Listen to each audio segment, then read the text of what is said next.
A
warm welcome to everyone here at the Institute for Human Sciences in Vienna. Welcome to the library of the Institute. This is our second colloquium of the Europe's Futures Fellowship this year. My name is Ivan Vejvoda. I'm the acting rector and I head the Europe's Futures program.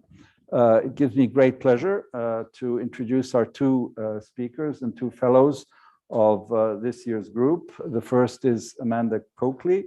She is a reporter and producer for the Irish Times, The Guardian, Foreign Policy, Politico Europe, Financial Times, and the list goes on. Amanda has worked for the CNN and the BBC.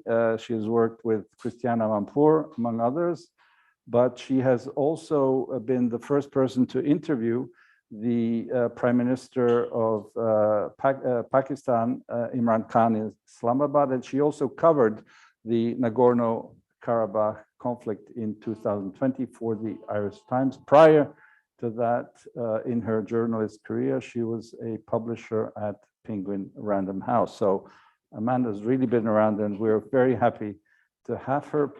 In the first part of this year, she was a Milena Jasenska fellow here. So we're very happy to have you back, Amanda, with us and part of the fellowship. Our second speaker, and I will introduce him later, is Zoran Nechev. So I will straight away give the floor to Amanda. As you know, we will hear their presentations for about 15 to 20 minutes with questions and answers, and then we'll go to the second speaker. And I would like to remind you that we are back to the old tradition of having a reception after the event, what we call a wine and cheese, for those of you here who are really present. Unfortunately, for those who are virtually present, we cannot offer that amenity. So please, welcome to join us afterward. Amanda will be speaking to us about her research project during her fellowship this year, and that is the issue of the rise of ultra-conservatism in Central and Eastern Europe and the decline in women's reproductive rights. Amanda, the floor is yours. Thank you. Thank you very much, Ivan, for that lovely introduction. And thank you and the ERSTE Foundation as well for this fellowship. We are now 1 week here in Vienna, and we've already had some great discussions, and I'd like to thank the other fellows that are here and online as well. Zoran is actually my office buddy, and clearly on Tuesdays we wear pink. So it's it's been really lovely so far. So thank you. So my project, I'm looking at, as Ivan said, the rise in ultra-conservatism in Central Europe and the decline in women's reproductive rights. I'm looking specifically over the next year at Hungary and Poland. Now, but as our fellow Wojciech says, is that at the moment there is this tendency to really lump Hungary and Poland in together, when in reality, they're very different underlying dynamics at play in both countries. We need to get out of the habit, maybe when we're talking about certain issues, of always presenting them together. But, and there is a but, on the issue of women's reproductive rights, there are some similarities which are very interesting, but there are also some differences that are very interesting to explore. And I would argue that when it comes to the role of women, from the rhetoric that we're hearing from these two governments, from the PiS and Fidesz, it's very similar. And they keep talking about this end goal of, we are defenders of Christianity. We want to return to traditional family values. As a journalist, one thing that got me interested in this was, I'm from Ireland. For those of you that are familiar with Irish history, we have a very long and complicated relationship between the Catholic Church and women. And certain sound bites that were used in Ireland in the past would kind of pop up in random speeches in Central Europe. And I was like, what in the name of God is that?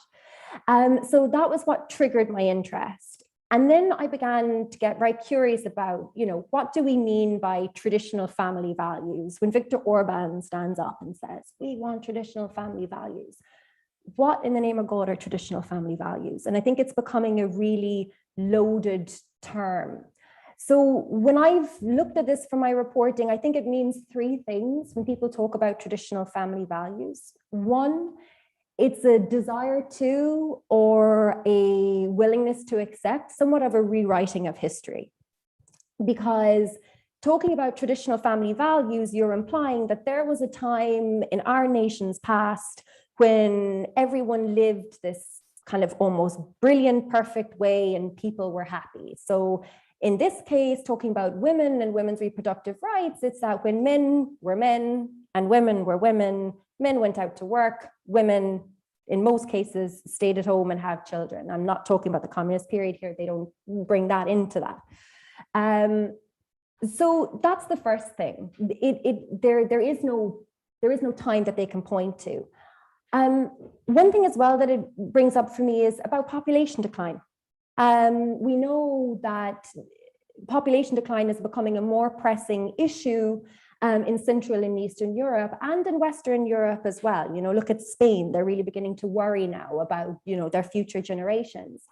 And I just want to say, actually just mentioning Spain, I am talking about Poland and Hungary, but as Zoran and I were saying this morning, I am not for any second saying that Western EU states have got women's rights figured out, right? They absolutely do not. You have femicide, domestic abuse in France, child poverty in the UK. There are millions of women fighting for equal pay across every single EU member state. There is certain stigma around women in every single country. So please don't assume that I'm kind of going hard on Poland and Hungary here. But the rhetoric is what I'm particularly interested in. That's what I mean by traditional family values. So around population decline, right? So populations are decreasing. Ivan Krastev refers to it as this fear of shrinking numbers. Now, maybe it's because I'm a psychology undergrad. I always think that out of fear, depending on the person, can come anger. Right? Our country is shrinking, it's getting smaller. Oh my God, this is happening. And we're thinking here in the mindset of kind of right-wing populist men, mostly men, and I'll get to the women in a second. So what they're worried about the country getting smaller, then they get angry and they get angry at women. Because the women aren't doing what the women are supposed to do. I'm looking at this in a very base level here, and there are generalizations in what I'm saying, of course. but the women aren't doing what the women are supposed to be doing. The women are supposed to be here, bringing forth the next generation. And I'm not talking in religious terms here. It's about, that's what they're supposed to do. It's their national duty. It's what they're on earth to do, X, Y, and Z. And I think that what we see then with certain policies, when they say Poland and Hungary has very generous fiscal policies for families that want to have children, that just shows how little thought in some respects these people have given to the issue of why women have children, and what they need to have children. When Hungary introduced the 7-point plan in 2019, they were like, look, well, we're giving newlywed couples mortgage subsidies if they plan to have children. If you have 3 or more children, we'll give you a car subsidy. Isn't that great? If a woman has more than 4 children, she will have some exemptions from income tax. Okay, yes, no one can argue that fiscal policies aren't good for women, but women need a whole lot more. They need a proper education system that can, that is there for their children. They need to know that there's some chance of social mobility for their children. They need access to healthcare, mental health care. They need secure streets and green parks. It's not just about, let's give the family money and that's the end of the road. So I do think that talking about traditional family values, it really brings up this fear about population, this certain anger towards women. And the next thing is that I think it really fits into the third thing is that it really fits into the populist narrative. It is us defending the righteous people from the elites within our society, and they may be X, Y, and Z, but also we're protecting it from the other outside. That can be migrants, but it can also be the European Union increasingly. Look at the European Union. It's here banging on our door, trying to, Viktor Orban is always talking about his version of Christian democracy. Now, he wouldn't call it a version of Christian democracy, but it's not Christian democracy. That's the other that they need to protect the family from, which is a very interesting development. And I think that almost fits in, Zoran, with your issue. So moving quickly on, then we talk about, you can say, okay, Amanda, that's all well and good, but there's women who support these policies. There's women in Fidesz, there's women in the peace. Okay, well, first of all, of course, women support these policies. Not all women are the same. So you're going to have many women who support these policies. But usually what you see, and I'm talking from the government point of view here, is that, of course, these women are usually they're well-educated, middle, upper class. They have the ability to, of course, move beyond and around and within the system. And the people, the women, the families who are really going to be on the receiving end initially of all of these family policies, of all of this rhetoric, are women who are in lower socioeconomic families, and those women might have limited skills. So they feel less confident to go out and fight for a job, or they're just simply not as aware of how to work around the system. So as well, I find with these women who support this kind of very ultra-conservative agenda, they're also incredibly smart, but they've also in some ways, from talking to people in my reporting, I think that they have at times filled a gap that the feminist movement and women's rights groups have sometimes not always kept on. And that is that they're very good at going out to these communities where women might, prefer to stay in the home, of course, and that's something that we need to applaud. Staying at home and raising your family is one of the most selfless jobs in the world. But they go out to these communities and they just say, well, look at all these women's rights movement. Yeah, they're all in Budapest having a Women of the Year award ceremony. And who got the top award? Hillary Clinton. These women aren't going to be like, yeah, well, I want that. No, these women want to be heard. They want to get their immediate concerns met. And these women and these men and the piece, they're really good at that. they're really good at kind of putting in, being like, okay, you know, let those university educated women wear t-shirts that say women to win. Let them do that. But we're going to come and we're going to, under Family 500 Plus, give you 111 euros a month for every child. We're going to make sure that your children aren't, you know, put into a classroom where there is so-called gender ideology. We're going to protect you. We're going to mind you. And I think that that meets a need. So that's first part of my project. So I'm going to be digging more into that. The next thing is looking at, it's not just governments, it's not just politicians. There is a network, and I sound a little bit like a kind of a character from a Dan Brown novel or something, but there is a network across Europe. It's an ultra-conservative network of various different organizations. They are think tanks, they're NGOs, they're citizen initiatives, and they follow a very, very conservative Christian agenda. They're anti-abortion, anti-LGBTQ plus rights, they're so-called pro-life, or pro-family. And this network is very influential. And the reason why they're very influential is that they're very well organized, they're very disciplined, they never go off brand in terms of what their goal is. If you speak to a representative of an ultra-conservative group in Poland and you speak to their, you know, their peer in Budapest, they're saying a very similar thing. There's no disparity, there's no nothing. And they're well funded.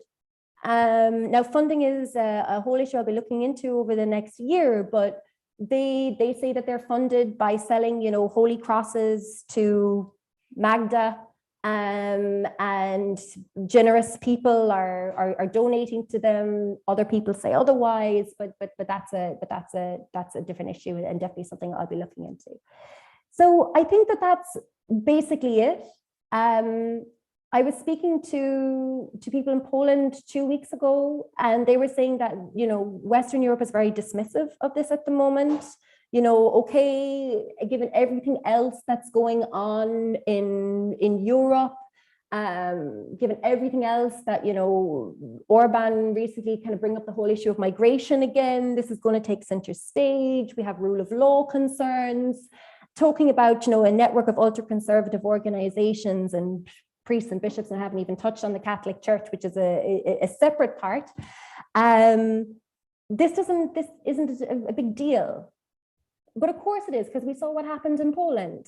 You know, we saw how quickly the Constitutional Tribunal really worked. You know, yes, it started in 2016 when Order Juris, which is an ultra-conservative organization, drafted a law which was a near outright ban, except when a woman's life was in danger as a consequence of the pregnancy.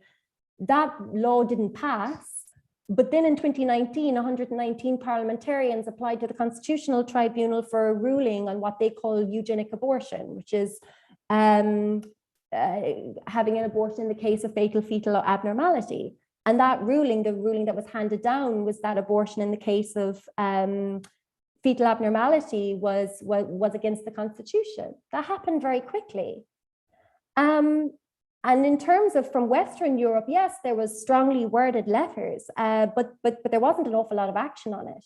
And I say, you know, as a journalist, when I'm asking people, I say, well, what's stopping further down the line, say in terms of for a family who was eligible for some family or some family allowance, what's stopping these people to say, okay, lady, if you want to get 300 euros a month, but you can't work, because we think, you know, that the threat of marriage bars comes back. We had marriage bars in Ireland until the 70s. If a woman got married, she couldn't work in a state job. That's because the priests were just like, a woman's place is in the home. It's written in the Irish Constitution today. So it's, you know, it says that a woman shall not be burdened by economic necessity to not carry out her duties within the home. So I mean that, yes, these things are happening now, but they can build and build and build, and the network can get bigger. So I haven't mentioned the Catholic Church. I haven't mentioned LGBTQ plus rights. Needless to say, I'm going to stop now. All of these policies are not particularly friendly towards people who are in same-sex relationships or don't adhere to gender. So they, people in relationships, they don't recognize them, or they're very against them, which is another sad part of this. So that's everything so far. Thank you. Thank you very much, Amanda, for giving us the elements of your research and this very important topic that obviously falls within the broader category that the Europe's Futures Fellowship is interested in, and that's how do we protect the rule of law and the fundamental freedoms in a society that have been acquired over the decades and over the past 2 centuries, basically since the democratic revolutions. And we see a backsliding on the rule of law and on these things. And obviously, no need to mention what's happening in Texas in the United States, where one really wonders and has to rub one's eyes and ears to realize that there is such a regression on women's reproductive rights. So I think we're really at the core of some of the intentions of this fellowship. But before I open it to the audience here, I'd like to ask whether Zoran, your co-presenter on a different theme, has a question for you before we go out there. Yeah, I actually do.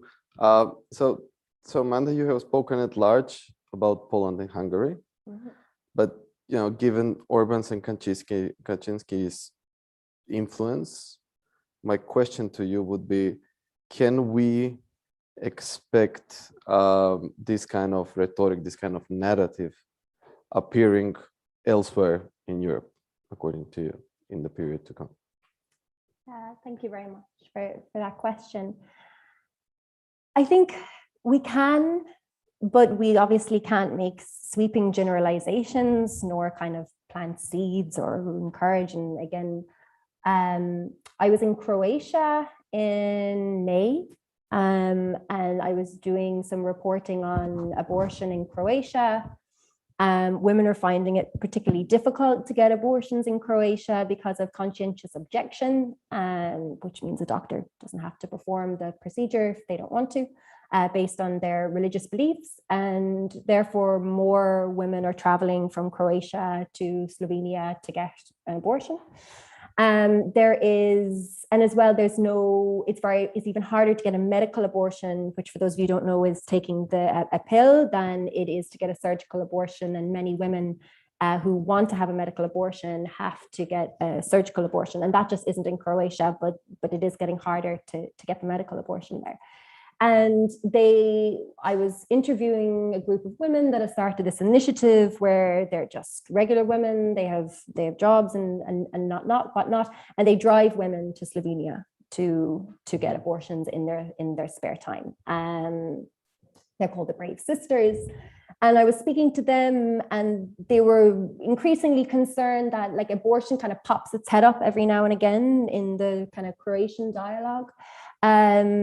Order Juris, which is that Polish ultra-conservative organization I was talking about, has a branch in Zagreb, and they're concerned about it. But as for now, they feel like it's okay. I was speaking to Stephen Bartukla, who is a Croatian member of parliament, and he was very much saying that the government won't touch this because it's a hornet's nest, talking about religion and abortion, but they really need to get their act on and outlaw abortion and all of this. So there is always a possibility. I think it depends on all the other issues and the issues that you bring up about, how far Hungary and Poland pull away, who will join them, how much will a uniformity of rhetoric be important to keep them together.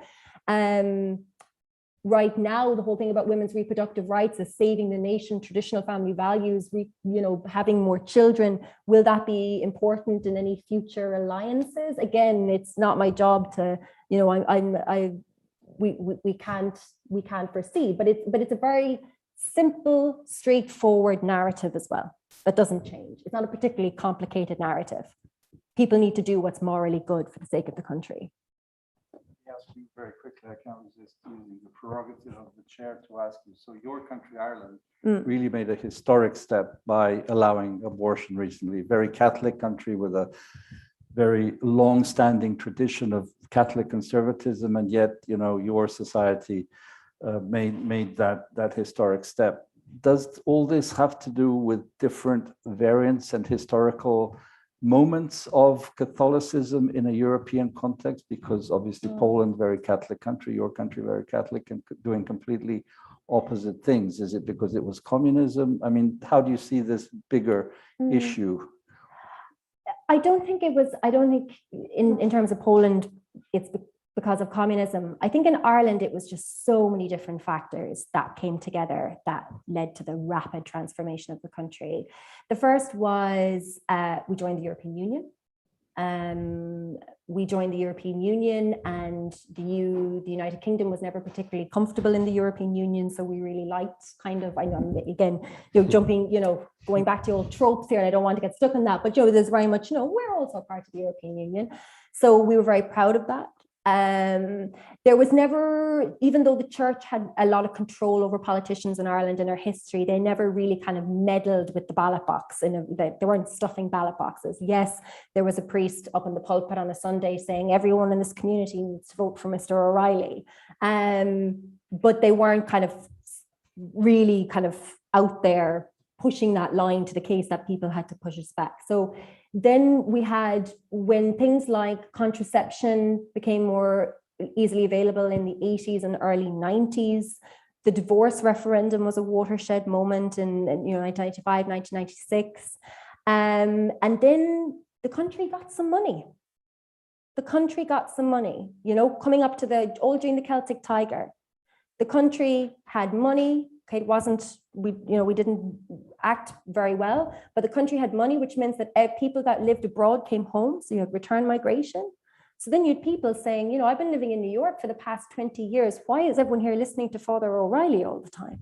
Like, what's this man on about? And then you had the abuse scandals. Then you had everything coming out about the Magdalene laundries, which were these institutes for fallen women. And so you had a huge bunch of things. And then I think, when we talk about Catholic countries, yes, Ireland, the majority of people said that they were Catholic. But reality, yes, we had faith. Of course, there was faith there. But I think sometimes we confuse how religious a country is with things like going to Mass. Yes, people in Ireland went to Mass every Sunday because they had to go to Mass. Because if you didn't go to Mass, the parish priest would stand up at the end of Mass the following week and go, the Murphys, the Coakleys, the O'Sullivans weren't here for the last 4 weeks. You had things like that. And then you had for my grandmother who didn't drive, for example, she loved going to funerals. She loved them. She couldn't wait for people to die because she didn't drive. We live in a very rural area. So going to funerals was a big social outing. Everyone got together. Weddings, the same thing. So yes, when you looked at Ireland, it was a Catholic country because everyone went to Mass, everyone had big funerals, everyone had big weddings. But it was, for a lot of the time, because the church controlled so much, it was the only social outing. So I think that it's difficult to compare. Sorry, it was a long answer to your question, but it is a question that I'm asked more and more, especially in Poland. Okay. Yeah. Let's throw it open. Solly, quickest. I'll start with this thing that you just said. Don't people in Poland or Hungary hear about the scandals in the church, the child abuse and all that? But my real question was, I'm not surprised that there is a backlash from men against women. It was bound, it's been in the works, it has come. How do women, not intellectual women, activist women, but ordinary women, how are they responding? Are they responding at all? What's the percentage of people who vote for Kaczynski or for Orban, respectively, in Poland and Hungary? Thank you, Solly. Thank Go you. ahead. Yeah. So about the, yes, people in Hungary and Poland, and I know that there's some Hungarians and Poles here, so please, add to this, because I don't want to speak on your behalf on this. Yes, they know, but I think the relationship with the church is completely different. In terms of Ireland, what you had the church controlling your education, the welfare services. The church controlled all your social outings in Ireland. The local dances were organized by priests, and the men lined up on one side and the women lined up on the other, right? So in terms of the church kind of ran many different aspects of your life. So when the abuse scandal came out, it was really, it was that man who did that thing was the one that was in several different roles in your life. Whereas from my understanding in Hungary, and even in Poland, it's not that same it's not everywhere. The United States scandals actually broke in the United States first. I know, they broke in Boston first, yeah. But you asked about Poland and Hungary, and I think that it is because the relationship, from my understanding, is the relationship is different.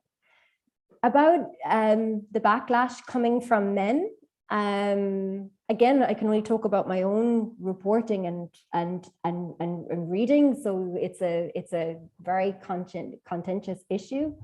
For ordinary women, if you want to call them that, and I don't want to call them ordinary women, right? Okay, they're women. Many of them aren't thinking about it because they've got bigger concerns. Like, I think that, of course, we're all here and we're all talking about this and we're talking about, X, Y, and Z. But if you go to certain parts of, Poland or Hungary, people have, more pressing concerns. And those concerns are, through tough economic times, making sure that that there's food on the table, knowing that they can send their kids to a good university. They're not sitting around the table every evening going, oh, the men are out for the women today. They're not thinking about that. So in terms of what can ordinary women do? Was that your question? And again, don't call them ordinary. I heard you correctly. You said that they are trying to keep women at home. And in your answer just now, you said women have other concerns, and obviously putting bread on the table is a major concern. Mm-hmm. So if politicians are trying to keep women at home and not at work, mm-hmm. then is that not something that is of great concern to them, or they react to that? That's what I was asking. Okay. So in terms of, yes, I think that the policy is, I think at some real level, it is about controlling women, making sure that, the majority of women, that they stay at home, that they have children, and they do that. Right now, for many women, their concern is putting food on the table. But this is an issue of choice. And I think that we know already, and this is kind of on a global scale, women apply for jobs when they have less qualifications, or when women apply for less jobs than men, even though they're more qualified, because they don't have the confidence. Women find it harder to get back into employment after they go on maternity leave if they have to enter again from the scratch. And when they do, oftentimes they're below. So in terms of the bread on the butter table, it is about that woman. If she wants to see herself as a woman that stays at home, perfect, great. As I said, that's an incredible job. But it's denying her of the choice if she would like to have a job or a life that is not defined by being a mother. And these policies, what I think and what I'm understanding, and if in a year's time I'm wrong, okay? Maybe I'll be back here in a year's time and I have a completely different thing. That's the joy of journalism, it's about learning. But it is right now ultimately denying them of that choice in the long term, because they'll say, do you know what, this is what we're supposed to do. Okay, let's pick up 3 questions. There's 1, 2, and 3.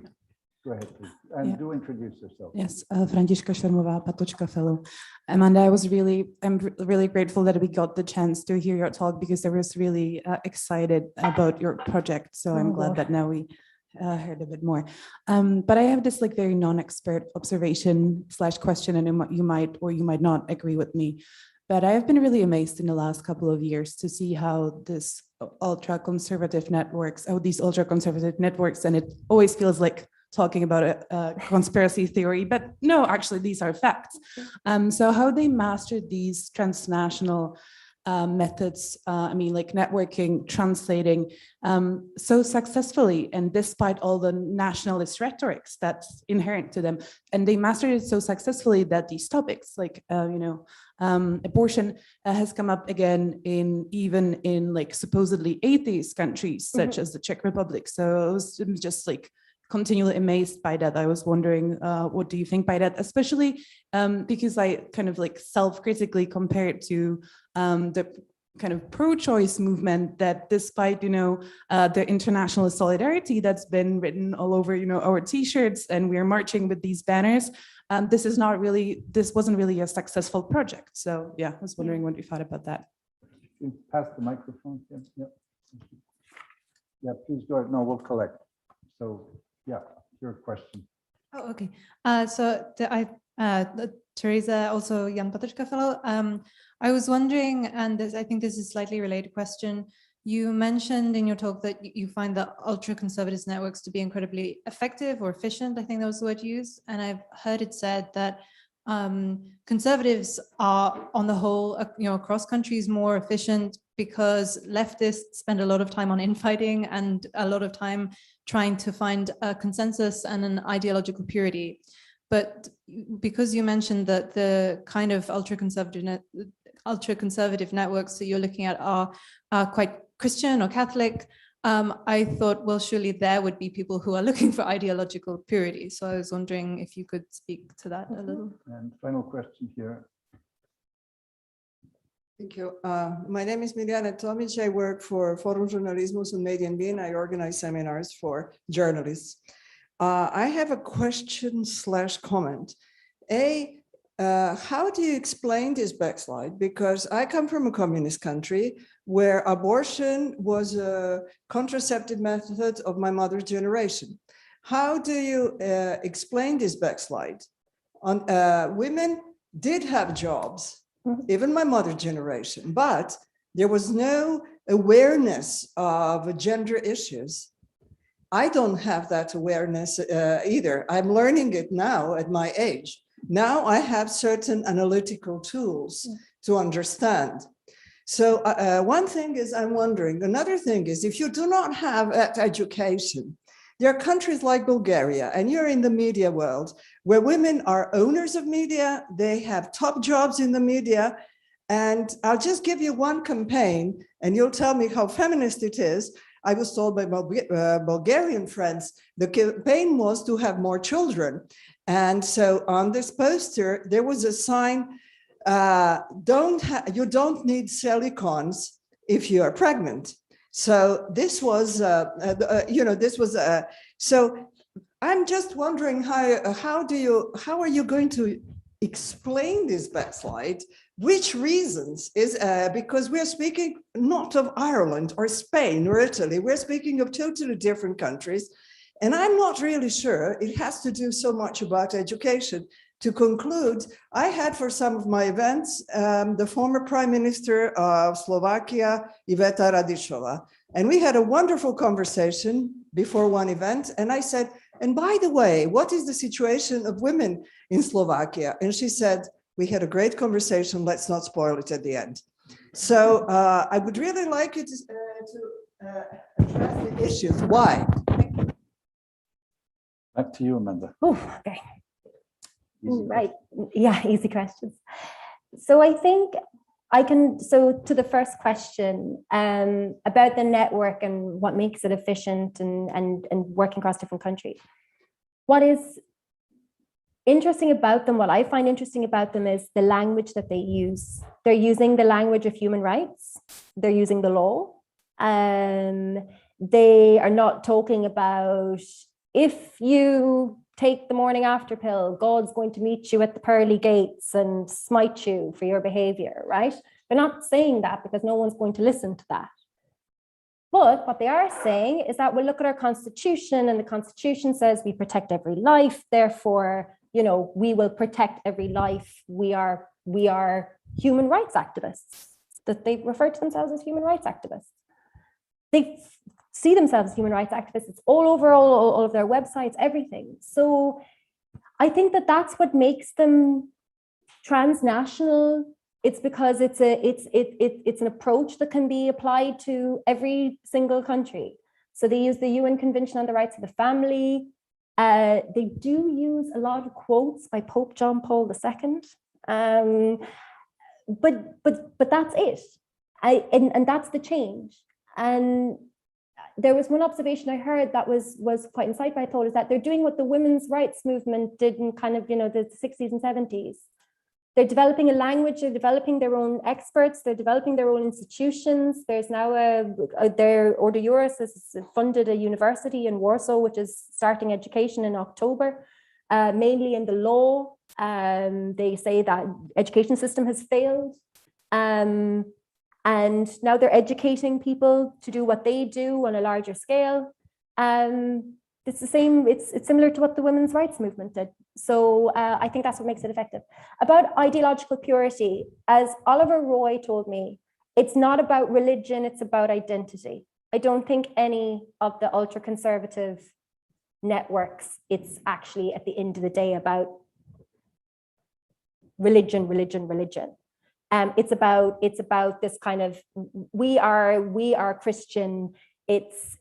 They're two fundamentally different things. I think that they use the Christian language in a very effective way. They mix it with the human rights language. So it's not kind of about the ideological purity. They're not fighting over, who's more Catholic than who, and it's not really about that from what I can see.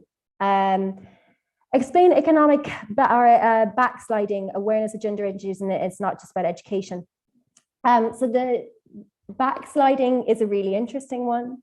When I was in Croatia, women's rights activists told me that the older women just don't really engage with this. They're like, what is this? Yet we had access to abortion. This was the form of what is everyone going on about abortion for? We have bigger fish to fry.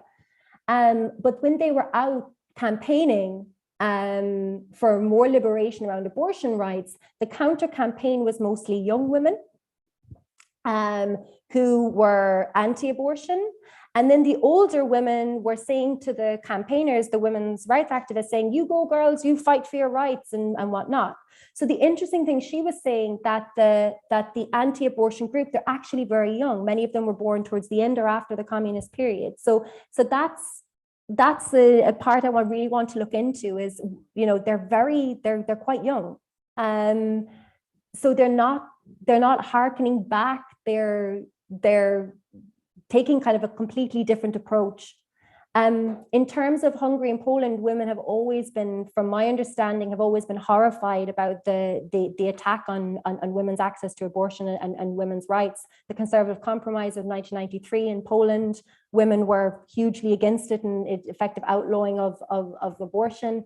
And the Catholic Church in Hungary tried to make moves on abortion. They were less successful because there was more kickback from women's rights groups there. But actually on the backsliding, I think a lot of this narrative is being driven by younger people. So what does that mean? Like, what's happening there? It's very interesting because you're right. Older women are like, what is this? So that's all I have for right now on that question. I have a question here on the screen from our fellow, Wojciech, who can't be with us today in Vienna, so I'll read it out. Wojciech asks, Polish Prime Minister recently admitted that government 500+ policy does not improve demographic perspectives and should instead continue focusing only on leveling up social cohesion. I didn't buy into the first narrative, and frankly, I don't trust the second logic.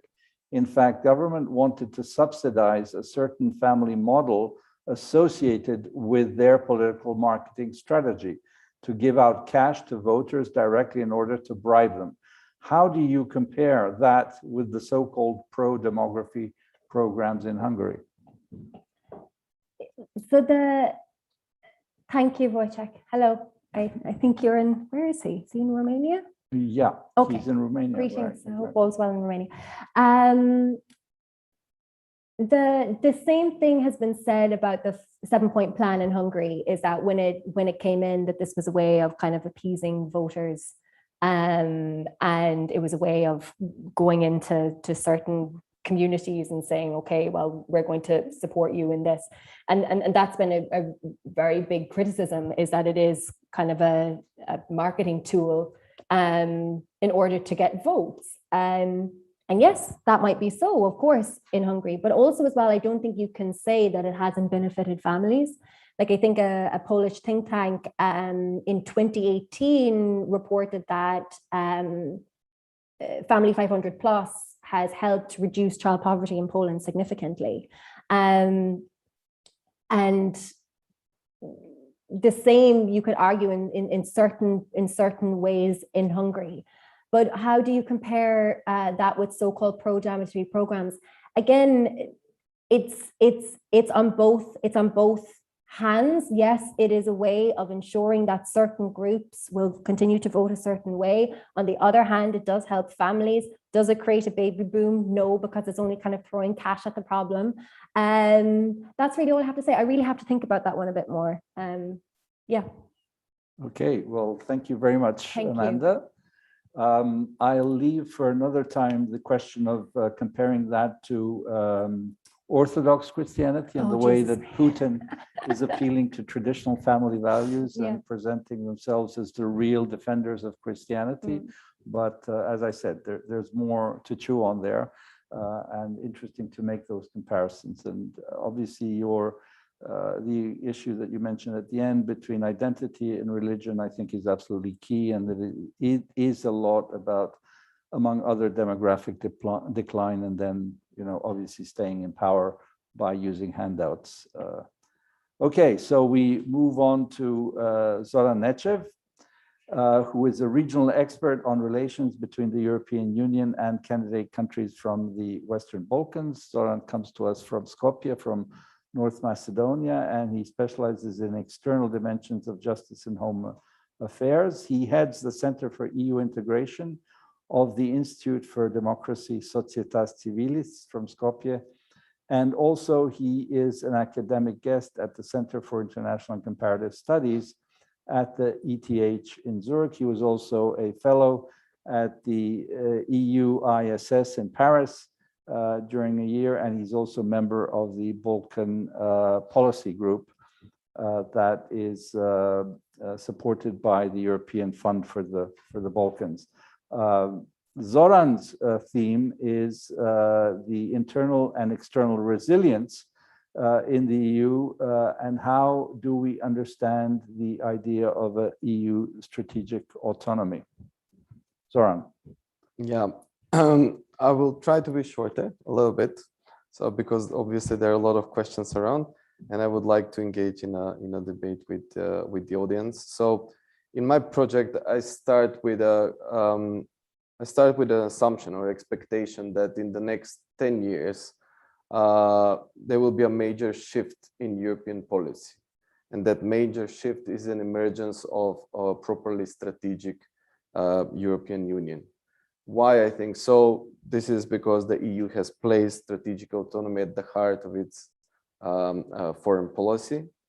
Globalization has proven more problematic for Europeans, more than they expected, diminishing Europeans, let's say, power in the world, while increasing the problems that require international cooperation.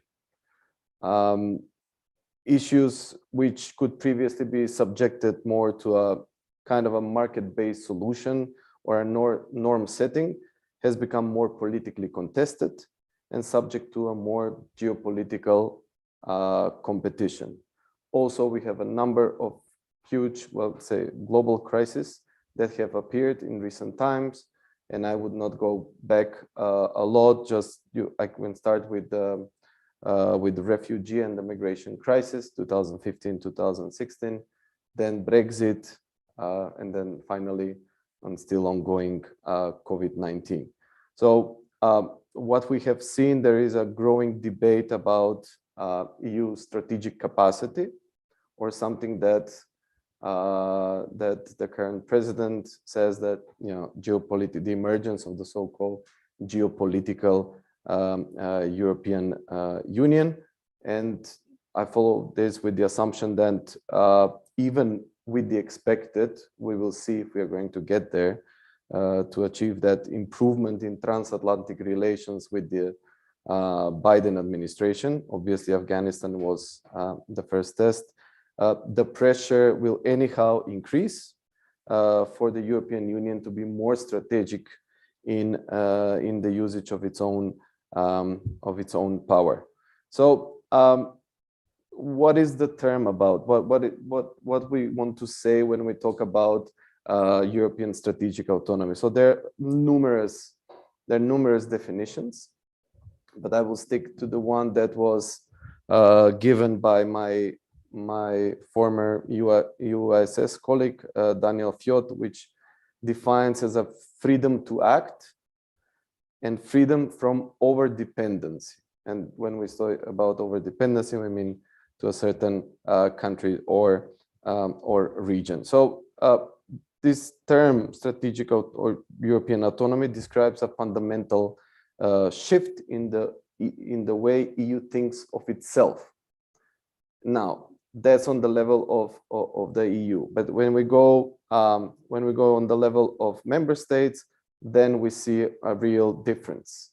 And then, as everything else in the European Union, everything starts with actually how we word this strategic autonomy. So when the European Union says about strategic autonomy, if you go in Germany and read what German think tanks and government are saying, they're describing this term as a European capacity to act. Go in neighboring France, France is talking about European sovereignty. So you see all these member states have different understanding. It's not only how they word the thing, but it's also different understanding of what they want to achieve through this strategic autonomy. And you know, let's say behind this overarching term, there are very specific national geostrategic agenda. So what the member states or member states governments are doing, they're uploading their own agendas from a national level to the European level, and through different processes. And we have discussed last time around on the first colloquium, we have discussed about the Conference on the Future Europe. One of the ways that this is done is also through this conference. However, and I will take Germany because Germany is at the center of my research, has coined this like term, the European capacity to act, but reading all the materials in preparation of this proposal, there is no real agenda behind it, at least not for the time being. Hopefully when we have, you know, this month federal elections, we will see new government in power. Hopefully sooner than later, we will see how it will go, but that there will be a kind of connotation to all this, to all this fuss behind the European capacity to act. However, the thing is that in order for Berlin to play this proper role in this EU strategic shift, there has to be good understanding inside Germany about the EU and the European foreign policy, but also outside the boundaries of the EU of what Germany intends with this policy. And especially from the region where I come from, the Western Balkans, this is obviously very important. We have conducted a public opinion survey just a few weeks ago, and the result there is like the expectations of the Western Balkan countries are solemnly on Germany. There is no closer member state than that the Western Balkans rely their efforts on some kind of movement in when it comes to the European integration process. So in my project, I will look at the different national understandings of strategic EU actions. So obviously I will look at Germany, but I also will look 3 other countries. And again, coming from the region when I'm coming from, why they're important. So Germany is 1, France is 2nd, Poland is the 3rd country, and then I will also look at Austria. So that's within the EU, because the whole prerequisite for European stability, for European autonomy is internal unity, strength and resilience. So that means within the EU. So strategic EU starts at home. And you know, it needs to live up by its norms, laws, and values. And when we talk about strategic autonomy, then we talk about resilience of EU member states' democracies. And then, of course, we can talk about what is currently going on in Hungary and Poland, but there can be other countries that we can take in consideration. That's internally. What is externally? So the expectation from a strategic EU varies obviously based on individual national preferences and also geographical location. I will explain a little bit later about that, but also the outside perspective or the external one.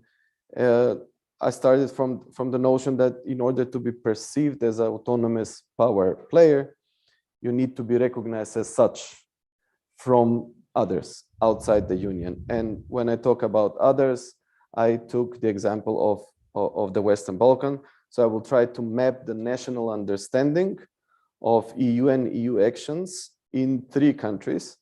And when I drafted this, I didn't know that these are the exactly 3 countries that are part of the Open Balkans initiative, but now they are. So the 3 countries are North Macedonia, Serbia, and Albania, in order to find out how they can best position themselves vis-a-vis EU and EU member states, understanding of the European capacity to act or European autonomy.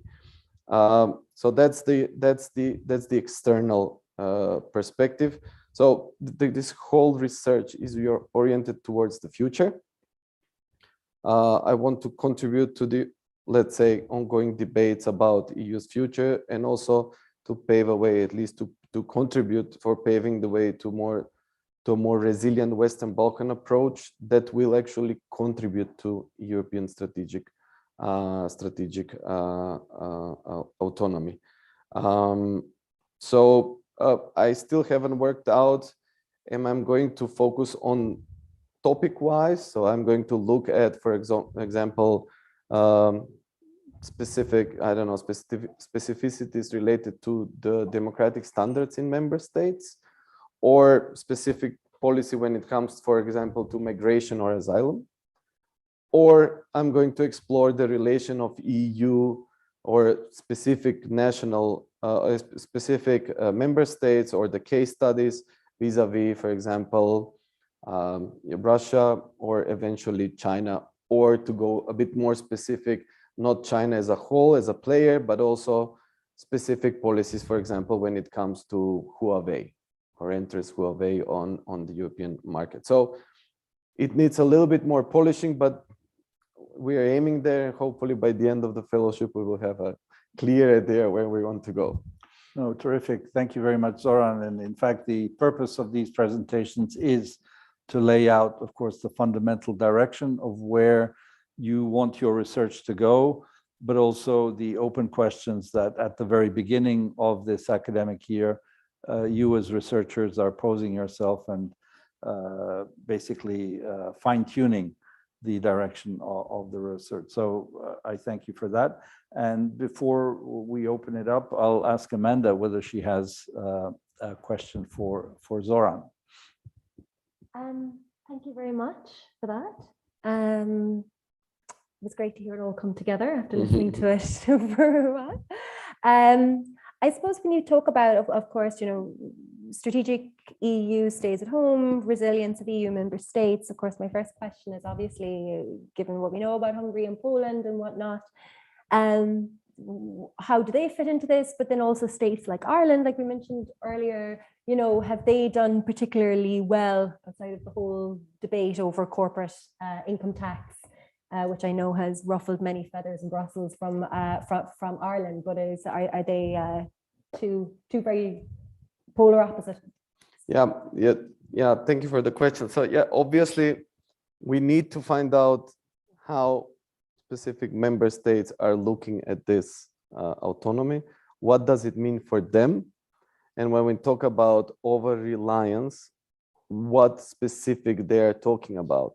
So are we talking about, for example, if the European is going to look more towards kind of nearshoring, or what Biden is saying as a democratic supply chains, or are they going to focus on something else?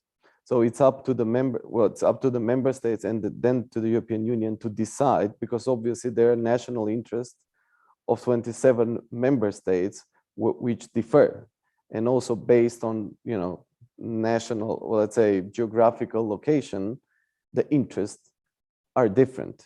So yeah, we will see how it will go. We have, you know, Macron was lately there, so we will see how the whole thing goes. But obviously there will be national interest, but the interest of the union should be above the national. We'll see if we get there, but hopefully we will.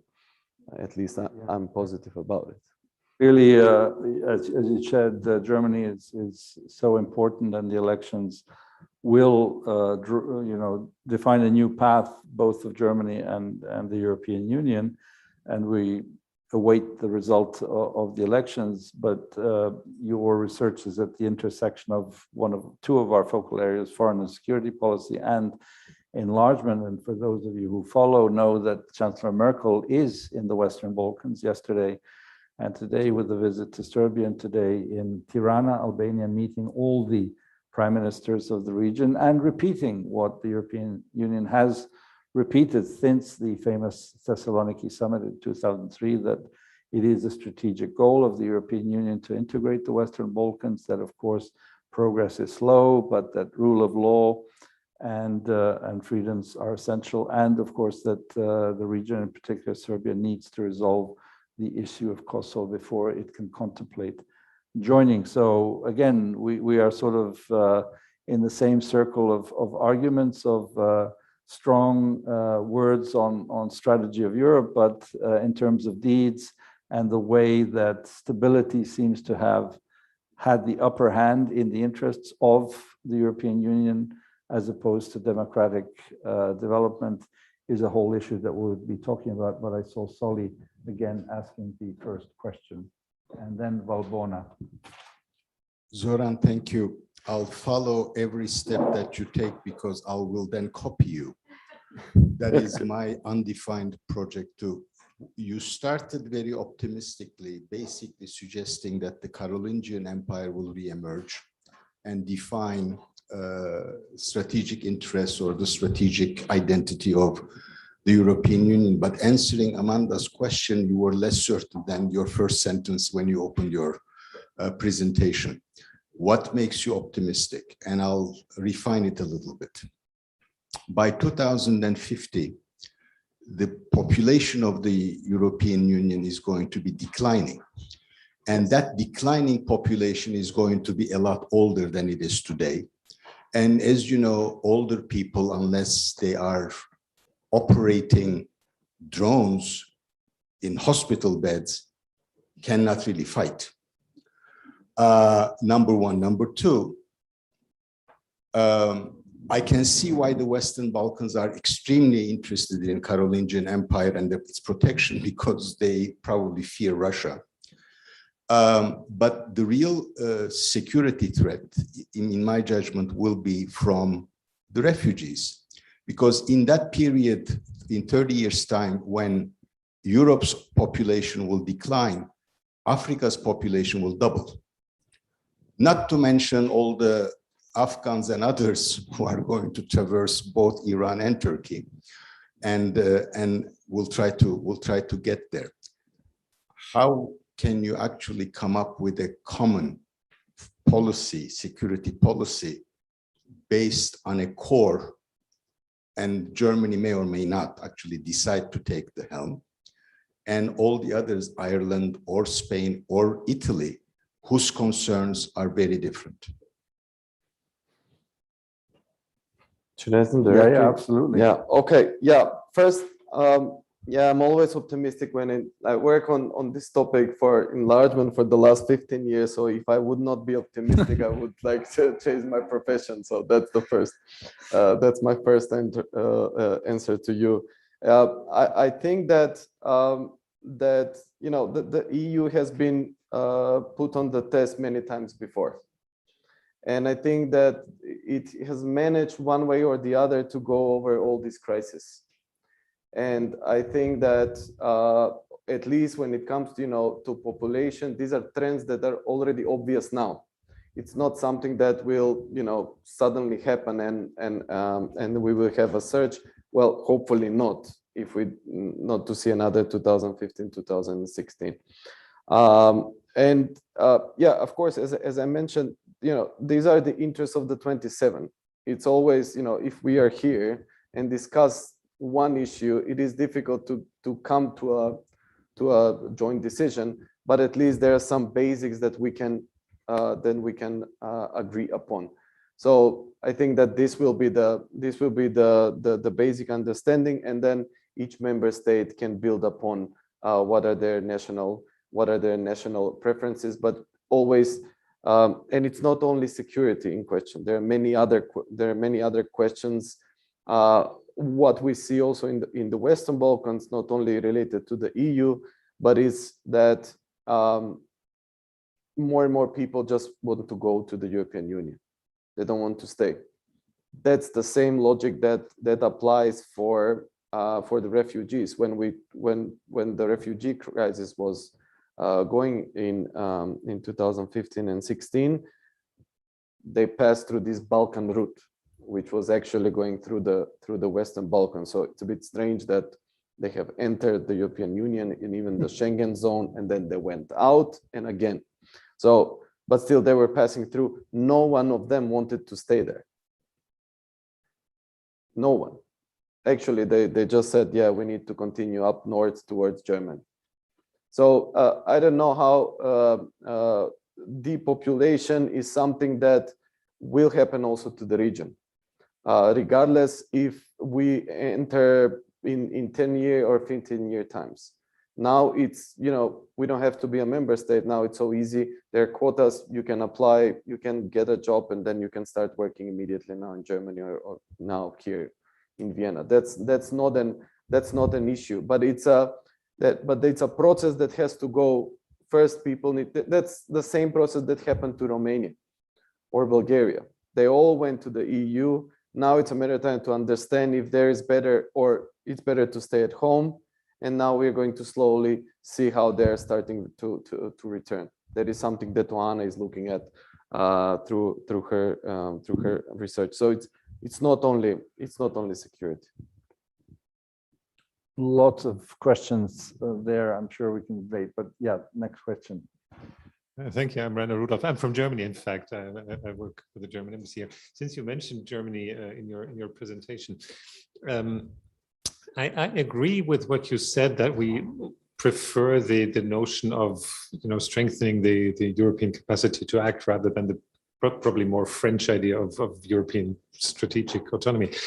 I'm not sure I really agree that nothing has been done sort of to fill that notion with substance. I mean, just to give three more recent examples. Take the EU budget negotiation last year. I mean, after all, we not only agreed, we proposed to essentially double the EU budget as a part of the COVID response, and double in terms of percentage of GDP, which, if you have any idea of the German domestic debate on budgets and Europe contribution, financial contributions, was really a huge step. Second example, the vaccine program. I'd be the last person to say that the European vaccine program went well every step of the way. But we abandoned an approach with three other member states, Italy, France, and the Netherlands, in favor of the European approach. out of the analysis that a COVID response sort of limited to Germany or our immediate neighbors or those 4 countries wouldn't succeed, both as a pandemic response, but also politically it would fail. And third example, as some have mentioned, Balkans and enlargement. I mean, we could go through many steps that were taken and discussed over the last 2 or 3 years, but I think it would be fair to say that we have not only expressed our commitment going back to reaffirming Thessaloniki almost 20 years ago, but actually, trying to make the EU take concrete steps, specifically with North Macedonia and Albania, obviously. So yes, it's true, we have elections coming up and a new government will be formed, but I would argue even up to now, you can find some examples, certainly not in terms of military capacity. That's a whole different issue.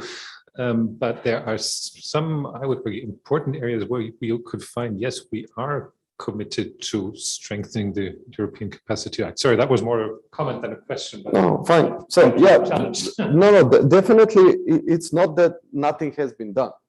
There are certain, let's say, national steps towards this strategic autonomy, but still it hasn't been defined, and thus the proper actions need to be related directly to what strategic autonomy is for the European Union or for a certain member states, and yeah, especially when it comes to enlargement, obviously let's say the commitment is there, but obviously we have seen the limits of one member state, well, whatever powerful member state it is, when it comes to pushing forward the agenda, because obviously there are other interests. And for example, we have now the new methodology. It hasn't been still applied, or it has started slowly. But the thing is that even with the commitment, there is an increasing number of population and governments, but more increasingly population in the Balkans, that do not see the region being integrated in the EU. Because this kind of certainty, this kind of what to expect in the future is lacking, especially in the last years with all the blockages that happen not from okay, some of them came also from the most powerful countries in the European Union, but also from members neighboring let's say the Western Balkan, which also portfolio within the Union is not that, let's say, strong on variety of issues. Well, I think it's important to mention that, and let's not shy away from mentioning the countries. France really did a huge disservice to itself, the European Union, and to the Western Balkans when, after the historic Prespa agreement, it stopped you in your tracks and not allowing it to advance under the, of course, argument that we need to deepen before we widen. And let's not go into that beehive's nest because that's been an ewige discussion in the European Union. And if North Macedonia and Albania had not been blocked at that moment, Bulgaria would not have done what it's doing now. And so, again, in the grand scheme of things, this is maybe not huge because of what's happening with China's challenge to Europe and other. I actually, those of you who haven't seen, our colleagues from the European Council on Foreign Relations in Berlin have just published a very interesting opinion poll on what other countries expect from Germany and from the new government, the incoming government. And there was a very interesting discussion that I'm sure they'll be putting up on their website this morning with a number of experts on foreign policy. Germany is under a huge burden. You know, we all expect Germany to sort of lead the way. And the fact that Chancellor Merkel was in the Balkans is extremely important. The whole Berlin process with regard to the Western Balkans was most welcome because it infused new energy, and it sort of France, again, has been more engaged.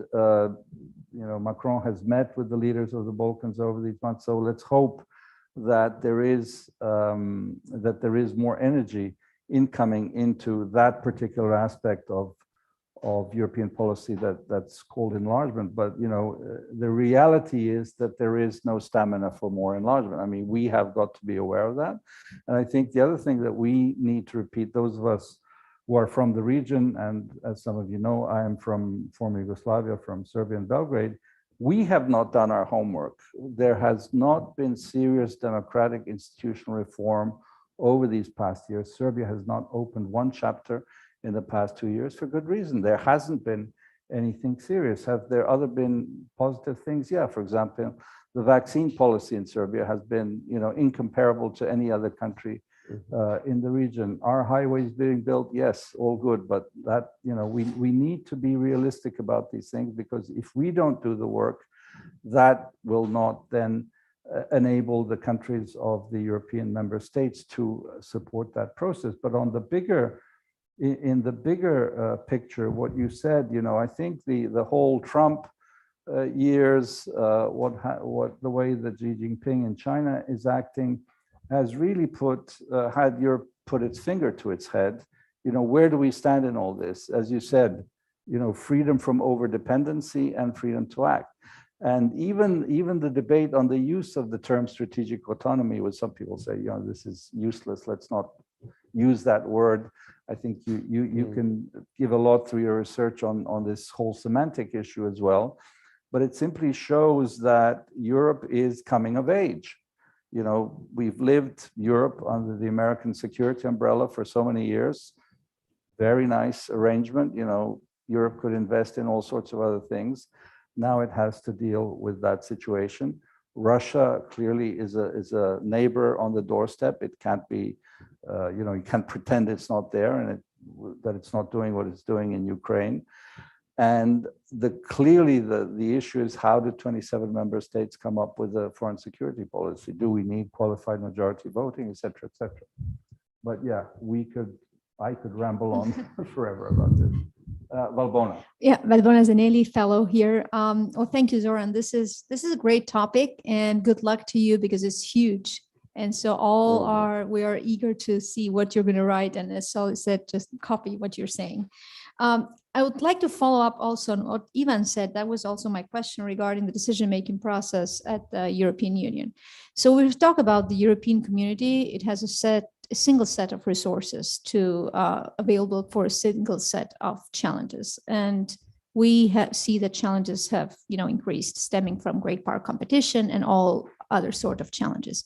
So to be effective, you need to allocate the resources to the right challenges, mitigate risk, prioritize what the challenges are, and then take decisions quickly. Is the European Union able to do that? The European Union that we know right now. And of course, I think in your discussion, you will look at the security perspective, because you cannot talk about strategic autonomy just when it comes to trade and other issues. You have to look at the security, military, and broader. Yeah. And then my second comment relates to resiliency, or resilience, how we want to call it. That's how Ivan opened the conversation. I remember that we were together 5 years ago, 6 years ago, when we were looking at scenarios for Western Balkans, and we can take that same, book that was published and publish it today, and it's the same. So 5-6 years, nothing has changed. But we are very optimistic, because we were focusing on the resilience that was mentioned in the EU global strategy. I think it was the buzzword. People did not even know what it meant. It was mentioned 40 times or even more. And it's not translatable in many languages too. So you have to use a long sentence to translate what that means. Were we resilient? Was the European Union resilient? Facts and talk and walk, let's say, of the European Union. So that was my two questions, comments. Thanks. Yeah. First, is it the whole decision-making process fit for a European Union, let's say, strategic and autonomous? I would say no, not really. Obviously, to get a consensus on the 27 is extremely difficult. and then you have to make a lot of sacrifices in order to get everyone on board. And we have seen the sacrifice when it comes to the EU budget and the next generation EU. We can expect a lot more from those deals in the period to come.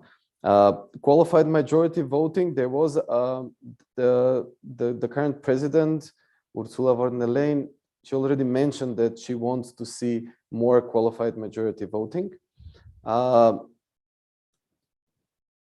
We have to wait and see if that really happens. However, I think that's one of the ways that we can advance the decision-making process when it comes to the functioning of the EU itself, but also when it comes, for example, to the enlargement policy. So I will give you just one example. When it came for PESCO, that's the whole defense policy, the permanent structures, the council have used this passarella clause in order to avoid, so they just use the passarella clause directly to introduce qualified majority voting. When it comes to enlargement, and we have seen this, we have explored this, we have that in writing 2 years ago, you don't even have to use this passarella clause. You can directly, if the member states agreed upon that they can vote with qualified majority voting, they can do it. So you don't even need to change the treaties. You don't need to do deep reform to introduce this kind of voting. This is possible, and we have already put it in writing. How is this possible? If there is there a political will to do that or to introduce that? That's another question. But however, we have praised quite a lot to change this kind of decision-making process vis-a-vis the candidate countries from the EU. It's a far-fetched story. I don't know if we are going to succeed, but the whole thing is that if the EU wants to build this kind of a strategically autonomous EU, it needs much quicker way of resolving things. As it stands now, with all the elements that are part of the new methodology, it's impossible. Let's be honest. It will not move forward because there will be always one member state which has a certain issue with the candidate countries and will block the others. And then it goes one with another. Like Bulgaria now blocks North Macedonia. Other EU member states, predominantly Italy, said we are not going to decouple the two countries, so they will go in a package. That means Bulgaria also stops Albania, and there is no movement whatsoever. So, if this keeps on dragging, we will not succeed in doing anything. By doing so, actually, the EU is losing the leverage in the region. And more people are going towards, okay, what are the economic benefits of our increased cooperation with the European Union, without looking at that part which we are mostly interested in, and that's building resilient democratic institutions. And that's rule of law, that's democracy. Because there are also other examples, and we have mentioned some already, in the European Union, which provide this kind of narrative and practice this kind of, let's say, democracy. So time has changed. People are beginning, and politicians are beginning to be more practical in their approach, because if there is a political interest on both sides, EU member states and Western Balkan countries, things can move without any problem. We have analyzed, for example, when it comes to security policy, we have analyzed the cooperation with Frontex and Europol. When it comes to cooperation with Europol, certain countries from the Western Balkans, not all, Kosovo being one which is left behind because of other issues, we are at the level of cooperation which is on the same level as Switzerland, which is, non-EU member state, but a Schengen country. So to that point, we can organize ourselves, well, the ministries can organize their own missions, or not missions, but specific actions when it comes to organized crime. That's Europol. When it comes to Frontex, because of the European Union interest of, repeating the mistakes from the migration crisis in 2015 and 16, we have signed with Frontex their so-called status agreements. So these status agreements only exist between the EU and Western Balkan countries. You cannot find any other example of this kind of agreements anywhere in the world. And with these status agreements, and Albania being the first one that signed it and ratified, if there is a increase of migrants on the border with Albania, Albania can call all the EU or the European Union can call armed forces to be deployed to Albanian borders. That's pretty much same as any other EU member state. So obviously, if there is an interest on both sides, depends on which policy area, we can work things out.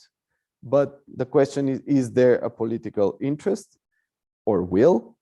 And then what the EU wants to do with the region beyond this commitment that we want you in, because it has been repeated as the gentleman mentioned since 2003. That's like 20 years ago.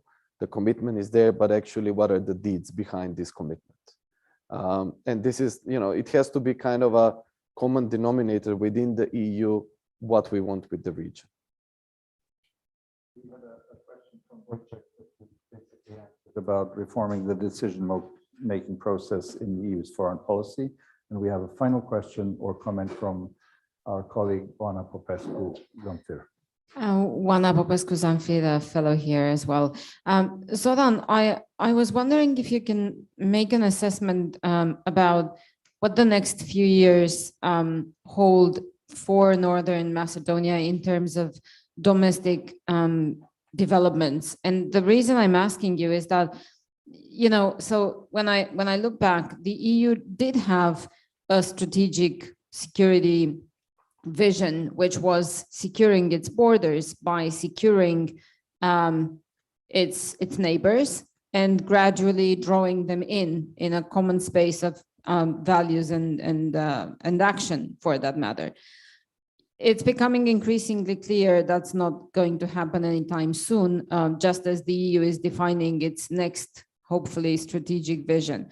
So I think North Macedonia is really potentially a case study following something that I assume is perceived as a huge sacrifice after the Prespa agreement, meeting the conditionalities and not getting something back which was deserved and expected from the EU. At this point, however, it has made the responsible choice, I think, to keep moving in the same direction. That's not something that happens too often. I mean, most governments, one, wouldn't necessarily be as responsible. Two, would be under public pressure to kind of, I don't know, fight back. And I wonder, do you feel that that kind of popular pressure is going to materialize into something that's going to make this orientation, national orientation, untenable? Do you think there's going to be a new calculation which says, hey, we're already NATO members and our security anyway depends for now on the US, not really, we're not expecting Europe to deliver that. So let's just pick and choose. We're gonna work with the US on security. We're gonna get the economic benefits from the EU as long as they're there. But then when it comes to everything else, we're gonna go our own way. What do you think North Macedonia is going to look like a few years from now? Yeah. Okay, I tried to avoid the topic, but yeah, because it's painful for me, but I will answer the question. Yeah, of course, new calculation will appear, and we can expect that because people will go to the ballots and decide differently. Because you're right, definitely, and we were the think tank that I worked for was one that was quite pushing or positive about the agreement with Greece and moving forward. But still, when it comes back, what we have actually gained out of it, it is, yeah, we finally made truce with Greece. Finally, we can move the whole economic and political cooperation with Greece forward. but the entire story was sold on the basis of integration in the European Union. This was how it was, sold to the citizen. And what is the actual results? Like I can go back and we tried to explain to, to people that, yeah, they finally reached a decision to open accession negotiations. So there is a council decision, but then with that council decision, now Bulgaria is against it. So it's one member state against the council decision for opening accession negotiation, blocking the framework, the negotiation framework. This is too technical for people. They will say, okay, we've changed the name, where the negotiation, and then there is nothing that you can reply to. They're just new conditions. So, so definitely, and this is why I already mentioned that it's losing the credibility. And yeah, maybe this government will continue on, riding that way, but I don't know if that will continue, because absolutely there is first a peer pressure within the society by the citizens themselves. In addition to that, there is a peer pressure from the region not to do that. Like I have been at numerous conferences when Vučić is saying, like, look what they did to Macedonia. I told you not to change the name. You're not going to get anything. And he's riding this wave, and you cannot say anything against him. Like Rama is becoming the same guy completely, saying the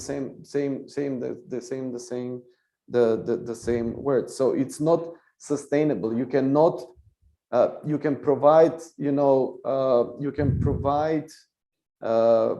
facts, or let's say you can sell the narrative to a certain point. And then it's not even about the strategic, communication. It's about, I cannot change the fact that we haven't moved. That the reward that was let's denied. say, promised to us did not materialize. So that eventually will happen. It's not a sustainable position. That is my point. I will give you another example when it comes to North Macedonia, and that was our Prime Minister's stubborn decision to go only with Western vaccines. And we have waited and waited for the European Union to provide us, okay, people are not seeing that the EU member states have the same problems, distributing the vaccines inside. But, we are talking about average, normal citizens that are not reading, Financial Times or Politico to understand what is really going on within the European Union. But they're served, with the story that Vučić is, giving away vaccines for free to all the neighboring countries. And then after that pressure, he changed the rule. Even in the public statement, he said, like, I'm going to paraphrase, but pretty much what he said, we talked with the Americans, they gave us the permission to use other vaccines. This is what he stated officially, the Prime Minister of our country. And then, of course, with all the, this kind of visibility elements, a week afterwards, we had the Chinese Minister of Defense with full military equipment signing the deal in Skopje about 500,000 Sinopharm vaccines. And then if you go through the numbers now, we have administered more Sinopharm vaccines than the Western ones.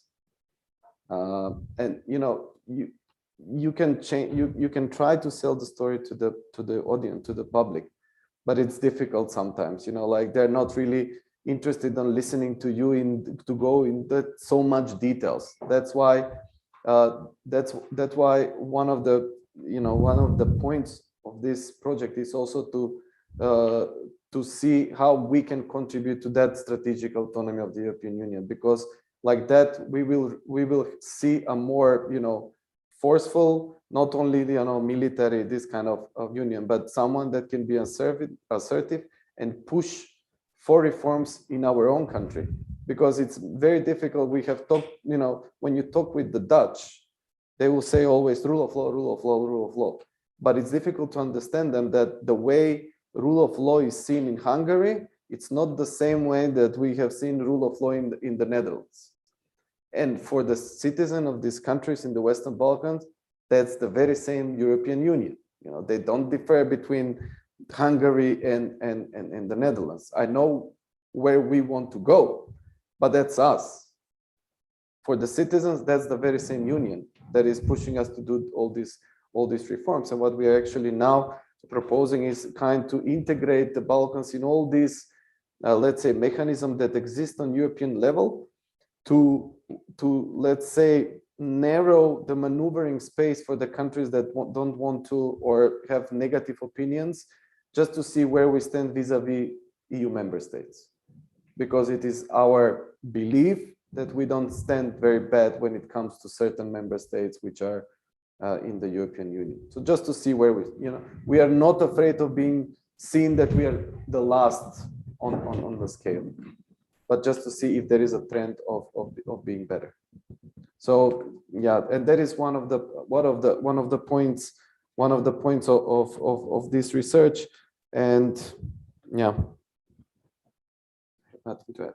Well, I'm glad that Anna pushed you on North Macedonia, because we got a first-hand account, which is extremely important, because this is not something that's usually heard or seen. And it's important to realize the internal societal and political dynamics vis-a-vis the expectations of society. So we've come to an end. We've gone over time. I'd like you to join me in thanking both Amanda and Zoran for their great presentations.